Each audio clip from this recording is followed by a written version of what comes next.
course. So for those of viewers who may not know, what is Demolishing Barriers? So we are going out into the community and talking about inspirational stories, people who've pushed through, broken through, pulled themselves up by their bootstraps, just overcome. And so we want to know their stories. Okay, perfect. And then today, Simone is introducing us to a man who overcame the poor decisions of his past to help shape the future of others. His story is one of faith, forgiveness, and friendship. How you doing? What brings you out here? Man, I am proud of you. This is awesome. Where exactly are we? Truck stop. They got truck stops all over. So you roll from truck stop to truck stop, huh? Yes. That's where your work is. Mike Simmons owns and operates the Master Wash, a mobile pressure washing company, and he can get just about anything clean. I do homes, do driveways, do dealerships, do the buildings. I also do gas stations. You have a powerful story. I went to Robert E. Lee elementary school, then I wound up going to Sophie B. Wright, got put out of Sophie B. Wright, went to Frederick Graff's in the 7th ward, and that's where I stopped going to school in the 6th grade. In the 6th grade. Wow, Mike. What did you do after the 6th grade? What were you, the streets were teaching you? Yeah, and pretty much the streets was my teacher. And drugs were the lesson. Mike would eventually be shot 4 times before he was 27 years old, and in federal prison doing 7.5 years at the age of 34. In the process of that, I just say, God, you know what? I'm tired. I don't have nowhere else to run. And I remember something happened. I was praying and something happened. I started crying. I pushed away from the floor and sat down, and I said, something ain't right. And from that day forward, I knew, it hit me. It said, Mike, every time you lean on your own understanding, you wind up leaning on jail balls. But behind bars, with a newfound faith and renewed purpose, Mike would forge an improbable friendship. Boyd is a good guy. I met Boyd when we was in the federal prison.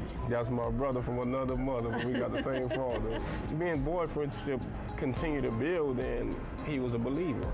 So that made it even better. So as me and Boyd continue our relationship, it just opened doors for the blacks and the whites in that prison, because they saw the bond that me and Boyd had, and they saw that, you know what, man, it's not about black or white. We made a commitment to one another that this relationship was not just based on being in prison, that it was something bigger than that, and that once we got out, there would be something to it. We would remain friends and interact. What was that bigger thing? Well, it was the Lord. It was Jesus. We both reached a point where we were convinced that God had brought us there to meet each other for that purpose, yeah. After serving their time, Boyd would become president of a local trucking company.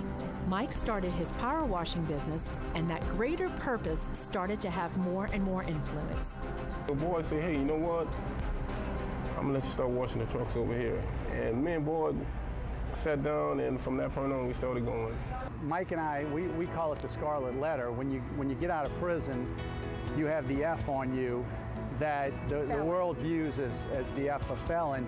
And the truth is, what God showed us was that F is freedom. We're free from all the baggage of our past, and it's an opportunity to start again. Mike's view, or he really felt like God gave him an opportunity to be able to reach out to those people who were felons and give them a job and a second chance, you know, and not be viewed with that scarlet letter. Yeah. About how many men do you think have come through that you since you've been out, how many have you mentored? I think about maybe 30 men. 30 men that you've touched. 30 men have come through.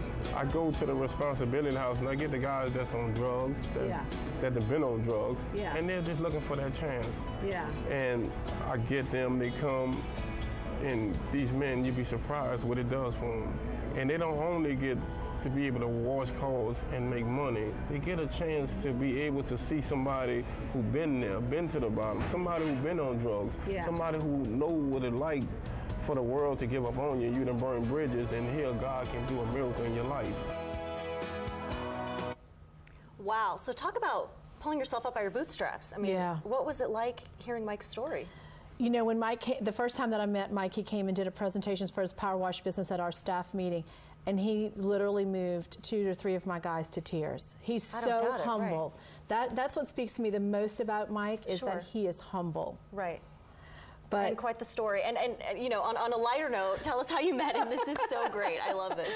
Mike and I met at a red light on Causeway, 7 a.m. I was coming off the Causeway. He was at the stoplight, and I rolled down my window and I yelled, "Hey, dude, throw me your number. I need to know how to get in touch with you to do power wash." And he said, "Excuse me?" He's like, "Who is this crazy lady?" Yeah. I said, "What's your phone number?" And so when I got him on the phone, I said, "Hey, I have Demo Diva." And he said, "Are you the Demo Diva?" That's cute. And so he's been cleaning my equipment. But okay, yeah, gotcha. That's how we met, so at a red light. I was gonna say, this is such like typical New Orleans fashion. You know what I mean? It's just, that's so funny. Okay, cool. He is a tremendous man. One of the things that the takeaways of my interview with him is that he said two things that changed me and how I thought. When he went to jail and he saw men leaning on bars, black men leaning on bars, he said that changed his life. And the second thing about Mike was no one taught Mike how to speak positive to himself. He said he never had a father or a friend, and he learned the art of self-talk. I see. That's and very important. Self-talk is what got him through to say, "Mike, you're better than this." Thank you so much.